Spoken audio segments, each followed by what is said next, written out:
Hello friends, எல்லோரும் எப்படி இருக்கீங்க? கண்டிப்பாக நல்லா இருப்பீங்க நம்புறேன். இதில் நம்ம என்ன பேச போகிறோன்னா, அருணோட பேரண்ட்ஸ் உள்ள வந்து அதை பற்றி தான் பேச போகிறோம்.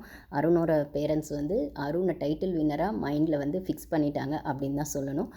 அது நடக்குமான்னு கேட்டால், நடக்க வாய்ப்பு இருக்கான்னு கேட்டால் எனக்கு தெரியல. சேனல் எப்படி வேணால் டிசைட் பண்ணலாம். பட் ஆனால் டாப் 5ல் வரத்துக்கான விஷயங்கள் அருணுக்கு நிறைய இருக்குது. மேபி டாப் 3ல் வரத்துக்கு கூட சேனல் அவரை ட்ரை பண்ணலாம். ஆனால் டைட்டில் வின்னர் அப்படிங்கிற அளவுக்கு அது அவர் டிசர்விங்கான்னு கேட்டால் கண்டிப்பாக நான் இல்லைன்னு தான் சொல்லுவேன். பட் ஆனால் ஒரு பேரண்ட்ஸாக அவங்களுக்கு அந்த ஆசை இருக்கிறது நியாயமான விஷயந்தான். ஸோ நம்ம அந்த ஆங்கிளில் அவங்க பேரண்ட்ஸ் வந்து அருண் கிட்ட என்ன சொன்னாங்க, என்ன மாதிரி அட்வைஸ் சொன்னாங்க அப்படிங்கிறத பற்றி பார்ப்போம். அதுக்கு நம்ம சேனலுக்கு ஃபஸ்ட் டைம் வரவங்க சப்ஸ்கிரைப் பண்ணிக்கோங்க. நம்ம வீடியோஸ் பிடிச்சிருந்தா லைக் பண்ணுங்கள், உங்களுக்கு பிடிச்சவங்களுக்கு ஷேர் பண்ணுங்கள். ஓகேங்களா? ஆக்சுவலாக பார்த்தா அருணோட பேரண்ட்ஸோட என்ட்ரியில் பிக் பாஸே வந்து கொஞ்சம் ட்விஸ்ட் வச்சார். அருணை எமோஷ்னல் ஆக்கி பார்த்தாரு. அருண் கூட கொஞ்சம் விளையாடினார் அப்படின்னு தான் சொல்லணும். ஏன்னா எல்லாருக்குமே ஃப்ரீஸ் டாஸ்க் அப்படிங்கிற விஷயத்தில் ஒன்று ஃப்ரீஸ் அப்படின்னு சொல்லிட்டு அவங்களோட ஆளுங்களை உள்ளே விடுவாங்க. இல்லைனா ஏதோ ஒரு சாங் வந்து எமோஷ்னலாக போட்டுட்டு அது யாரோட பேரண்ட்ஸ் வரப்போகிறாங்க, யாரோட ஃப்ரெண்ட்ஸ் வரப்போகிறாங்க, ரிலேட்டிவ்ஸ் வரப்போகிறாங்க அப்படின்னு ரிலேட் பண்ணுற வகையில் அது இருக்கும்.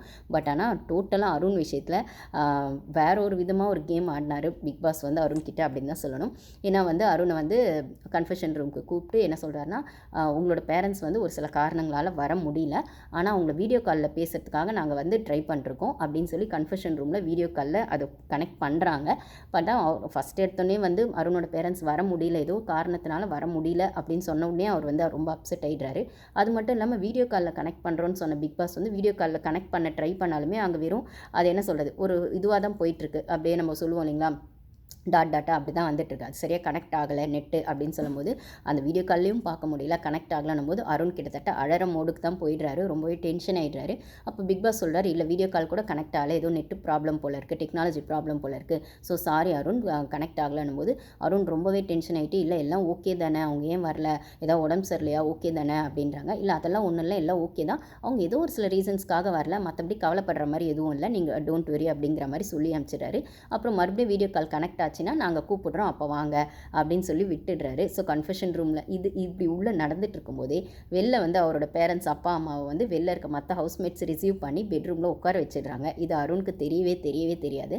ஸோ உள்ளே இருக்கவங்க எல்லாருமே வந்து ரிசீவ் பண்ண, ஏன்னா கன்ஃபெஷன் ரூமில் அருண் இருக்கார். அருண் அந்த சைடு டைவர்ட் பண்ணி அனுப்பிச்சிட்டு இந்த சைடு அவங்க அப்பா அம்மா உள்ளே வர வச்சு ஹவுஸ்மேட்ஸ் எல்லாருமே வந்து வார்ம் வெல்கம் பண்ணிவிட்டு அவங்கள வந்து பெட்ரூமில் உட்கார வச்சுறாங்க.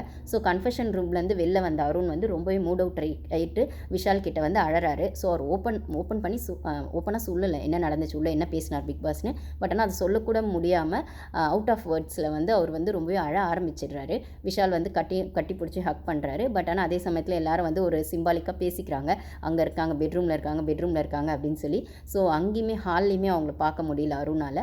ஸோ அப்புறம் ஒரு ஸ்டேஜில் பெட்ரூமில் இருக்கிறவங்கள வந்து வெளில லிவிங் ஏரியாவுக்கு கூப்பிட்டு வந்தோடனே பார்த்தோன்னே அருணுக்கு செம்ம சர்ப்ரைஸ் ஆகிடுது. ஃபஸ்ட்டு போய் அவங்க அப்பா காலில் விழுந்து பிளெஸிங்ஸ் வாங்கிடுறாரு.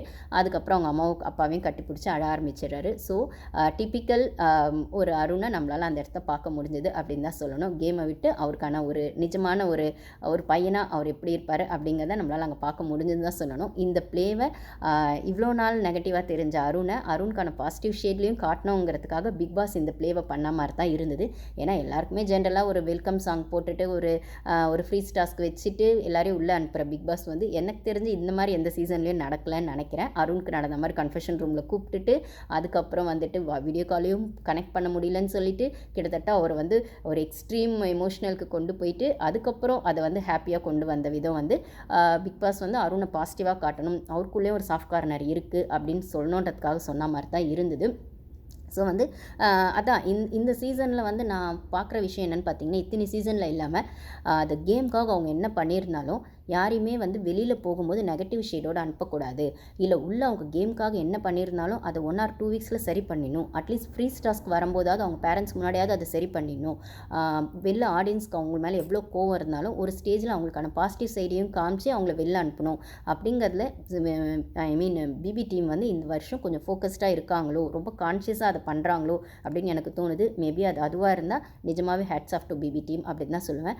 ஏன்னா இந்த பிக் பாஸ் ஷோனால் இத்தனை 7 சீசனில் நிறைய பேர் பாதிக்கப்பட்டிருக்காங்க. என்ன சொல்கிறது, அவங்க என்ன மாதிரி கேம் உள்ளே ஆடி இருந்தாலும் எண்ட் ஆஃப் த டே அது ஒரு கேம் தான் அப்படிங்கிற புரிதல் நம்மள நிறைய ஆடியன்ஸ்க்கு இல்லை அப்படின்னும்போது, கிட்டத்தட்ட 7 சீசனில் இப்போ வரைக்கும் ஜூலி, ஓவியா, ஒரு சிலரெல்லாம் வந்து என் மாயா எல்லாரையுமே வந்து அந்த சோஷியல் மீடியா வச்சு செஞ்சிட்ருக்குன்னு தான் சொல்லணும். அவங்களோட பர்சனல் விஷயங்களை வந்து கமெண்ட்ஸ் மூலமாக கூட நிறைய பேர் அட்டாக் பண்ணி செஞ்சிட்ருக்காங்க. ஏன் ஆர்ஜே அர்ச்சனா, நான் போன சீசன் டைட்டில் வின்னரை சொல்லலை, அதுக்கு முன்னாடி 6 சீசனில் வந்து ஆர்ஜே அர்ச்சனா அவங்கெல்லாம் கூட கிட்டத்தட்ட இதனால் பாதிக்கப்பட்டிருக்காங்க. அப்படின்ற வர பட்சத்தில் இனிமேல் அந்த மாதிரி ஆகக்கூடாது அப்படின்றதுக்காக பிக் பாஸ் டீம் வந்து இந்த மாதிரி ஒரு ஸ்ட்ராட்டஜி ப்ளே பண்ணுறாங்களோ அப்படின்னும் போது இது வந்து குட் ஸ்ட்ராட்டஜி அப்படின்னு தான் நான் சொல்லுவேன். அதாவது அந்த கேமோட ஆடியன்ஸ் வந்து அந்த ஒரு பாசிட்டிவாக நீங்கள் வந்து எப்படி வேணால் வச்சுக்கோங்க, பட் ஆனால் நெகட்டிவ் ஷேட் வந்து அந்த கேமோட முடிஞ்சிடணும். அவங்க வெளில போகும்போது எலிமினேட் ஆகி போனாலும் சரி, இல்லை பணப்பெட்டி எடுத்துகிட்டு போனாலும் சரி, இல்லைனா என்ன சொல்கிறது, அந்த ஃப்ரீ டாஸ்க் வரும்போதும் சரி, ஒரு இடத்துல அவங்கள பாசிட்டிவாக காமிச்சிட்டு அந்த கேமை விட்டு அவங்கள வெளில அனுப்பணும் அப்படிங்கிறதுல இந்த வருஷம் பிக் பாஸ் டீம் ரொம்பவே ஃபோக்கஸ்டாக இருக்காங்கன்னு தான் எனக்கு தோணுது. உங்களுக்கு எப்படி தோணுது அப்படிங்கிறத கமெண்ட்ஸில் ஷேர் பண்ணுங்கள்.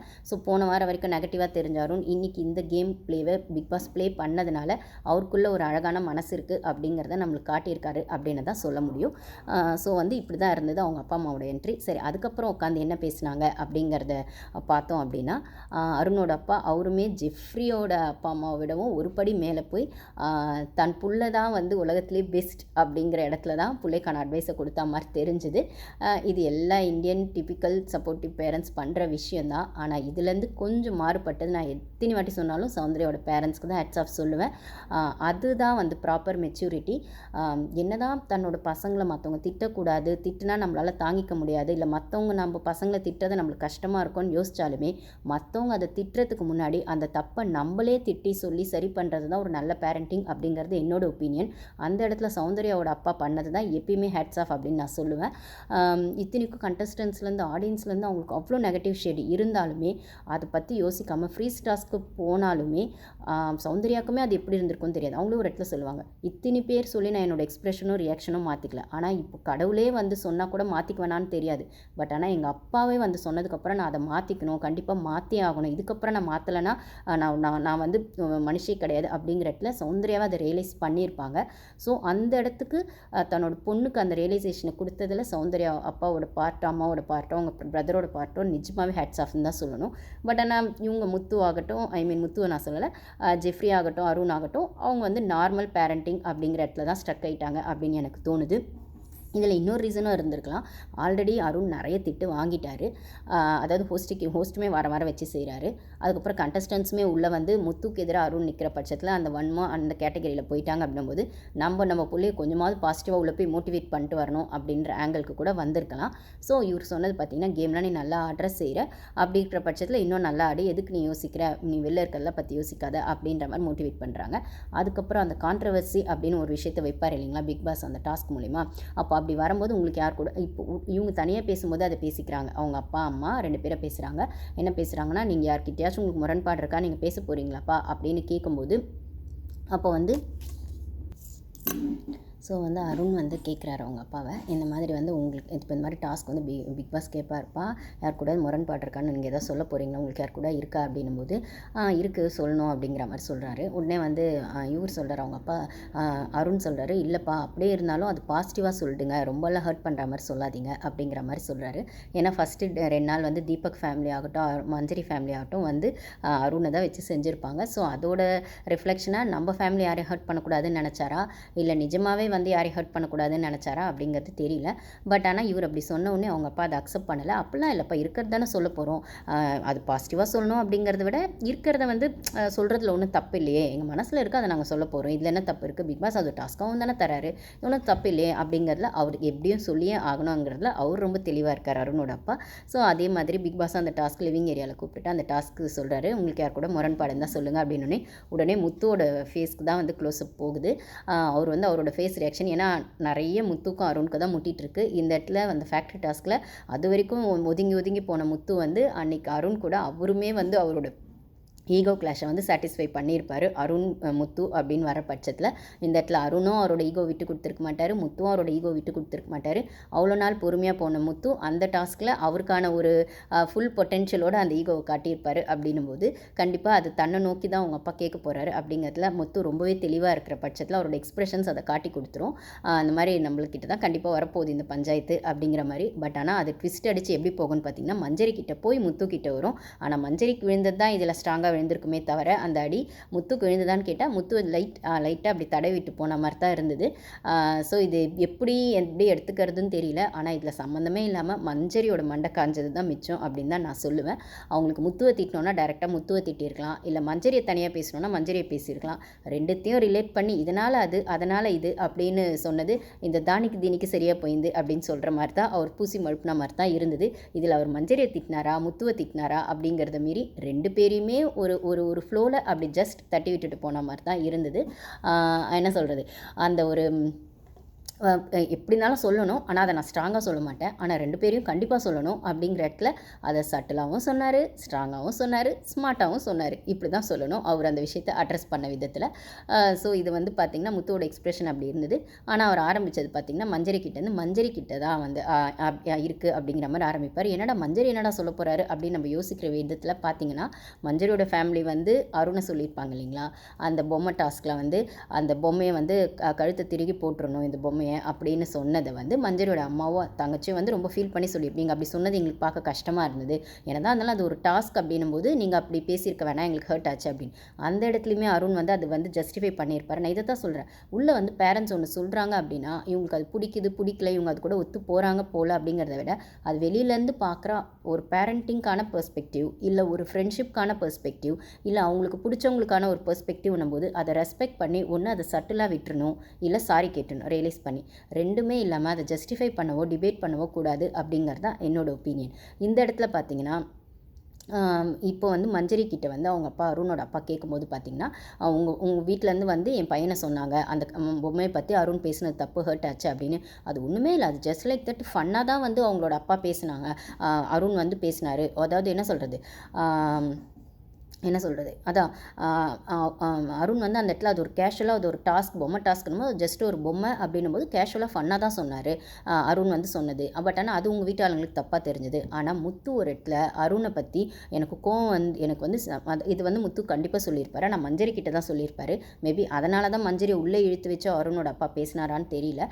ஏன்னா பேரண்ட்ஸ் வந்து அருணை பேசினதும் அதே மாதிரி அருணை பற்றி முத்து மஞ்சரி கிட்ட பேசினதும் அப்படின்னும் போது ரெண்டு விஷயத்துலேயே காமனாக மஞ்சரி தான் இருக்காங்க அப்படின்னும் போது அருணோட அப்பா ஸ்மார்ட்டாக மஞ்சரியை உள்ளே இழுத்து இந்த விஷயத்தை அட்ரஸ் பண்ணாரோ அப்படின்னு நம்மளுக்கு தோணுது. அருண் அப்படி என்ன முத்து அப்படி என்ன சொல்லியிருப்பார் அருண் கிட்ட அப்படின்னு பார்த்தீங்கன்னா, இது வந்து 1 hourல வந்துச்சான்னு எனக்கு தெரியல, நான் 24/7 அந்த கான்வர்சேஷன் பார்த்தேன். 1 hourல வந்துச்சானே எனக்கு சரியாக ஞாபகம் இல்லை. அப்போ என்ன சொல்லியிருப்பாருன்னு பார்த்தீங்கன்னா, அந்த ஃபேக்ட்ரி டாஸ்கில் ரெண்டு பேருமே எக்ஸ்ட்ரீம் சண்டை போட்டிருப்பாங்க இல்லைங்களா, முத்துவும் அருணும். போட்டதுக்கப்புறம் வந்து மஞ்சரி கிட்டையும் ஜாக்லின் கிட்ட ஃபஸ்ட்டு மஞ்சரி கிட்ட தான் சொல்வார், அதுக்கப்புறம் ஜாக்லின் கிட்ட சொல்வார். என்ன சொல்வார்னு பார்த்தீங்கன்னா, இந்த மாதிரி வந்து அருண் வந்து என் பொறுமையை ரொம்ப சோதிக்கிறேன், இவ்வளோ நாள் நான் பொறுமையாக இருந்துட்டேன், இன்றைக்கி என்னாலையுமே முடியல, என்னோட எக்ஸ்ட்ரீம் கோவம் போயிட்டதுனால தான் நானும் அந்த கோவத்தை காட்ட வேண்டியதாக இருந்தது. இதில் வந்து இவன் இப்படி பண்ணிட்டு இருந்தான் அப்படின்னா எனக்கு வந்து நான் ஒரு எக்ஸ்ட்ரீமுக்கு மேலே என்ன பண்ணுவேன்னு எனக்கு தெரியாது, நான் எதையாச்சும் செஞ்சுட்டு வெளில போயிடுவேணும்னு எனக்கு பயமாக இருக்குது. அதாவது என்னோடய பொறுமையை நான் இழந்துருவணும்னு எனக்கு பயமாக இருக்குது. அவன் இப்படியே என்னை ட்ரிகர் பண்ணிட்டே இருந்தானா நானும் இவ்வளோ நாளும் மனுஷன் தானே, இவ்வளோ நாள் நானும் பொறுமையாக இருக்க முடியும், இன்றைக்கி அதோட கோவத்தோட வெளிப்பாடு தான் நான் இன்றைக்கி வந்து நானும் கத்தி விட்டுட்டேன். பட் ஆனால் இது இப்படியே கண்டினியூ ஆச்சுன்னா இன்னும் எந்த எக்ஸ்ட்ரீமுக்கு போகும்னு தெரியாது. ஒருவேளை நான் எதையாச்சும் தப்பாக செஞ்சுட்டு அதாவது கோவப்பட்டு ஏதோ வயலன்ஸ்க்கு போயிட்டாருன்னு வைங்களேன், அடிக்கிறதோ சேர்த்து அப்படி போயிட்டா நான் பண்ணிவிட்டு நான் கேம் விட்டு வெளில போயிடுவேணும்னு எனக்கு பயமாக இருக்குது அப்படிங்கிற மாதிரி அவர் சொல்லியிருப்பார், மஞ்சரி கிட்ட சொல்லியிருப்பார். நான் ஏதாச்சும் பண்ணிடுவேணும்னு எனக்கு பயமாக இருக்குன்னு கண்டிப்பாக அவர் வந்து அது ஒரு கடுப்போட எக்ஸ்ட்ரீமில் தான் பேசினார், முத்து கோவத்தோட உச்சத்தில் தான் பேசினார். அதை நம்ம அக்செப்ட் பண்ணி தான் ஆகணும். பட் ஆனால் அதை மட்டும் நீங்கள் அட்ரஸ் பண்ணணுன்னா தனியாக முத்துவை வச்சு அட்ரஸ் பண்ணியிருக்கலாம். அதாவது அருணோட அப்பா அட்ரஸ் பண்ணதில் முத்து இப்படி பேசினது வந்து மஞ்சரி கிட்ட பேசினார். மஞ்சரி அதுக்கு எதுவுமே அப்ஜெக்ட் பண்ணவே இல்லை. நீங்கள் அப்படி சொல்லக்கூடாது முத்து, செய்யக்கூடாது முத்துன்னு ஒரு ஃப்ரெண்டை அட்வைஸ் பண்ணலை அப்படின்னு மஞ்சரி கொஸ்டின் பண்ணியிருந்தால் அது நியாயம். இல்லை முத்துவை தனியாக இப்படி பண்ணது எங்களுக்கு பிடிக்கல, நீங்கள் என்னதான் இருந்தாலும் கேம் ஆட வந்திருக்கீங்க, எண்ட் ஆஃப் த டே இது ஒரு கேம்னும் போது அவன் பண்ணா அப்படிங்கிறதுக்காக நீங்களும் பண்ணிட்டீங்க, அது சரியாக போச்சு, அதுக்காக நீங்கள் அந்தளவுக்கு எக்ஸ்ட்ரீமாக பேசியிருக்க தேவையில்ல அப்படின்னு முத்துக்கிட்ட தனியாக அதை அட்ரஸ் பண்ணியிருந்தாலும் அது நியாயம். ரெண்டுமே இல்லாமல் முத்து பேசினதையும் மஞ்சரியை பற்றி அருண் பேசினதையும் ரெண்டுத்தையும் ரிலேட் பண்ணி அருண் பொம்மையை பற்றி பேசினது ஒரு சாதாரணமான விஷயம். அதை உங்கள் வீட்டு ஆளுங்க வந்து பெருசாக பேசியிருக்க தேவையில்ல, பேசிட்டாங்க. ஆனால் முத்து இப்படி என் பிள்ளையை பற்றி பேசினது வந்து அது தப்பாக இருந்தது. அது ரிஜிஸ்டர் பண்ணோம் அப்படிங்கிற ஆங்கிளில் பொம்மையை பற்றி மட்டும் ரிஜிஸ்டர் பண்ணாங்களே தவிர முத்து பேசினது யாருமே ரிஜிஸ்டர் பண்ணலை. அப்படி இருக்கும்போது அது வந்து அது பொம்மையை பற்றி சாதாரணமாக பேசுனதே உங்களுக்கு தப்பாக தெரிஞ்சதுன்னா முத்து பேசுனதும் தப்பு தானே, முத்து அந்த எக்ஸ்ட்ரீம் போய் சொன்னதும் தப்பு தானே, அது ஏன் ரிஜிஸ்டர் ஆகலை? அப்போ அது சரினா இதுவும் சரி தானா? அப்போ அது தப்புனா இதுவும் தப்பு தான். அதாவது அருண் பேசினது வந்து பொம்மை விஷயத்தில் சாதாரணம் அப்படின்ற மாதிரி, அது தப்புனா முத்து செஞ்சதும் தப்பு.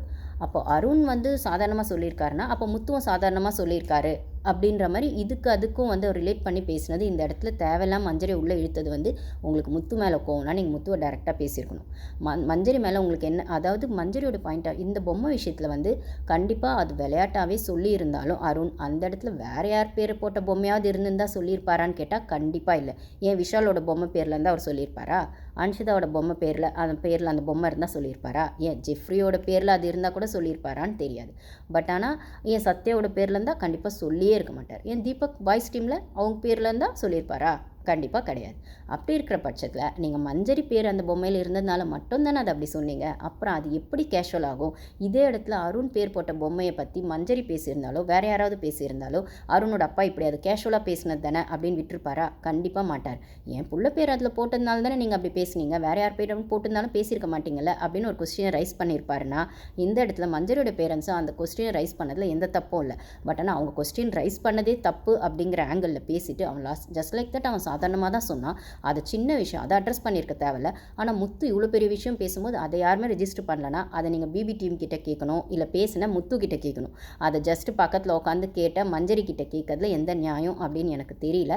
ஸோ முத்துவை டேரெக்டாக இப்பயுமே யாருக்கும் கேள்வி கேட்க தைரியம் இல்லை அப்படின்னா அதுக்கு வந்து மஞ்சரி ஒன்றும் பண்ண முடியாது. இல்லைனா வந்து என்ன சொல்கிறது, உங்கள் புள்ள வந்து அதை கேட்டுட்டு தான் வந்து அவங்க 2 பேருக்குள்ளே பஞ்சாயத்து ஆகுதுன்னா அது எண்ட் ஆஃப் த டே ஒரு கேம் தான்னா அந்த புரிதல் உங்கள் பிள்ளைக்கும் இருக்கணும். அப்படிங்கிற பட்சத்தில் அது மஞ்சரிக்கு மட்டும் இருந்தால் பத்தாது, முத்துக்கு மட்டும் இருந்தால் பத்தாது, உங்கள் பிள்ளைக்கும் இருக்கணும் அப்படிங்கிறது தான் என்னோட ஒப்பீனியன். இதில் கண்மூடித்தனமாக முத்து பேசினது ஆஃபீஸாக தப்பு தான், இல்லை ஒன்றும் இல்லைன்னே சொல்லலை. அருண் கேஷுவலாக ஏங்க ஒரு விஷயத்த காமெடின்ற பேரில் ஹர்ட் பண்ணிவிட்டு சொல்லிவிட்டு அது காமெடின்னு சொன்னால் சரியாக போச்சா? இல்லை நான் திட்டி தான் சொல்லுவேன்னு அப்படியே கண்ணை உருட்டிக்கிட்டு அப்படியே வந்து வயலன்ஸ் மோடில் கத்திக்கிட்டு சொன்னால் மட்டும்தான் அது ஹர்ட் ஆகுமா? ஜஸ்ட் லைக் தட் காமெடியாக ஹர்ட் பண்ணணுனால ஹர்ட் பண்ணிட்டு போயிடலாம். அன்றைக்கி அருண் வந்து அந்த பொம்மையை வச்சு மஞ்சரியை பண்ணது ஜஸ்ட் லைக் தட் பேசலை, ஹர்ட் பண்ணோங்கிறதுக்காக பேசினது தான். ஆனால் வந்து அதை காமெடியாக சொன்னதுனால கேஷுவலாக சொன்னதுனால அது பெருசு இல்லைன்னு இவர் சொல்கிறாரு. ஆனால் முத்து ஸ்ட்ராங்காக ஸ்டபனாக ஒரு இடத்துல அதை கடுப்போட சொன்னதுனால அது தப்பு அப்படின்னு சொல்கிறாரு. ஓகே, ரெண்டுமே வந்து அது கேஷுவல்னா இதுவும் கேஷுவல், இது தப்புனா அதுவும் தப்பு அப்படின்னு சொல்கிறது நீங்கள் இதில் மஞ்சரியை வலிச்சு சொல்லியிருக்க வேணாம் அப்படிங்கிறது தான் என்னோட ஒப்பீனியன்.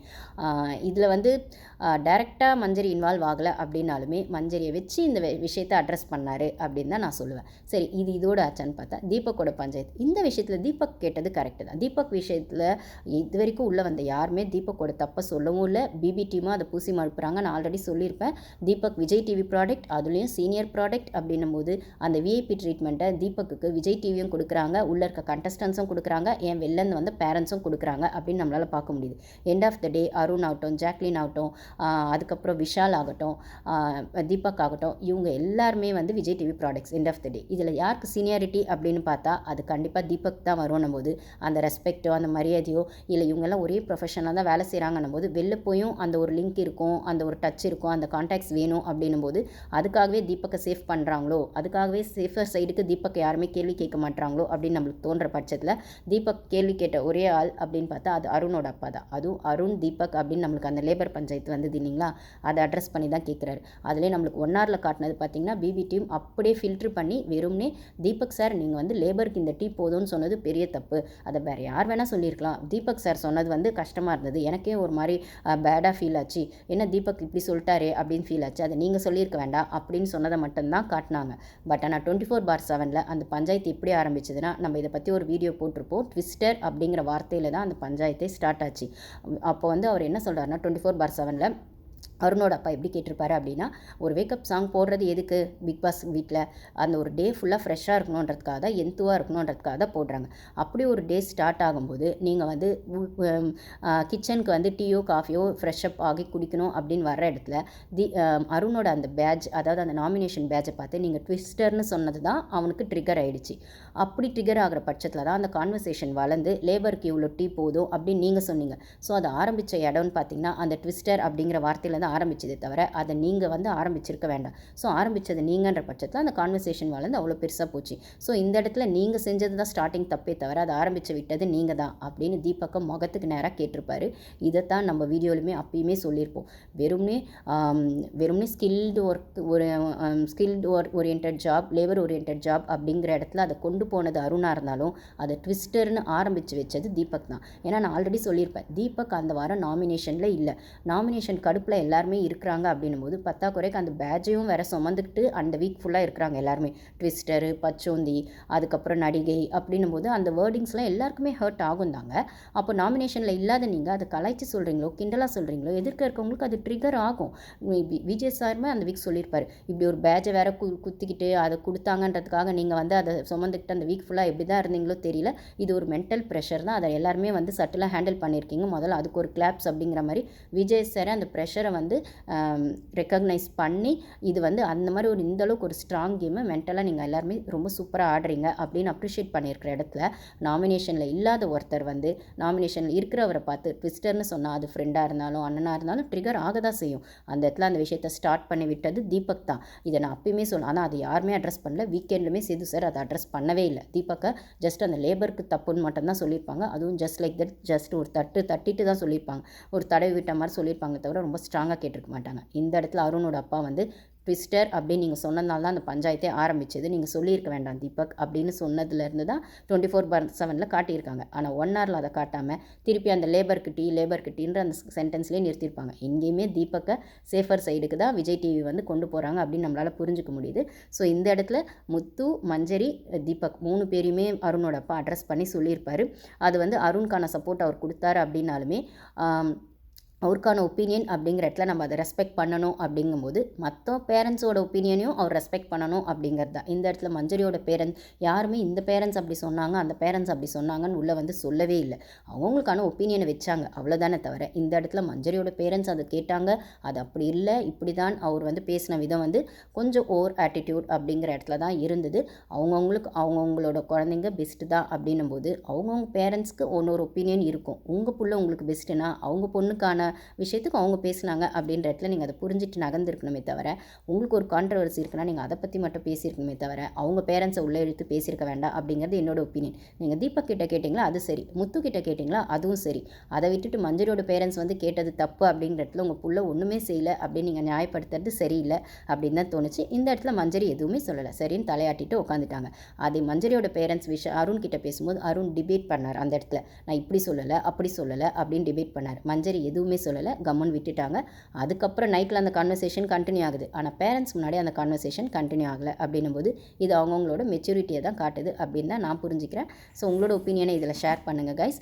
ஸோ டிப்பிக்கல் பேரண்ட்ஸாக தான் அருணோட பேரண்ட்ஸும் வந்துட்டு போனாங்க. ஸோ இது இப்படி தான் இருந்தது. இதே சமயத்தில் வந்து என்ன சொல்கிறது, தீபக்குமே யாருமே தன்னை வந்து இது வரைக்கும் கேள்வி கேட்கலை, எதுவும் சொல்லலை அப்படின்னு ரொம்ப தெளிவாக இருக்கிற தீபக் வந்து தான் யார் கூட க்ளோஸாக பழகணும்னோ அதே அருணோட அப்பா வந்து தன்னை கார்னர் பண்ணி சொன்னது உள்ளே ஏதோ ஒரு விதத்தில் ஹர்ட் ஆயிருக்கும்னு நினைக்கிறேன். இது மேபி தீபக்கோட ஒய்ஃப் அருணை வந்து கேட்டதோட ரிஃப்ளெக்ஷனாக கூட இருக்கலாம். உங்கள் ஒய்ஃப் வந்து எங்கள் பிள்ளைய கேட்டால் நாங்கள் சும்மா இருப்போம், அப்போ நீங்கள் மட்டும் என்ன சும்மாவாக இருந்தீங்க அப்படின்னு சொல்லி இதை தான் நான் வந்து தீபக்கோட ஒய்ஃப் உள்ள என்ட்ரிலேயே சொல்லியிருப்பேன். தீபக் பண்ண தப்பெல்லாம் அவங்களோட ஒய்ஃப் சொல்லலை, அருண் பண்ணதை மட்டும் கேட்டாங்க அப்படின்ற இடத்துல இந்த பஞ்சாயத்து தீபக்கு அருண் ஃபேமிலியிலேருந்து வந்துச்சு அப்படின்னும் போது கிட்டத்தட்ட இவங்களுமே கண்டஸ்டன்ஸ் ரோலை தான் ப்ளே பண்ணாங்க அப்படின்னு தான் சொல்லணும். Thank you guys.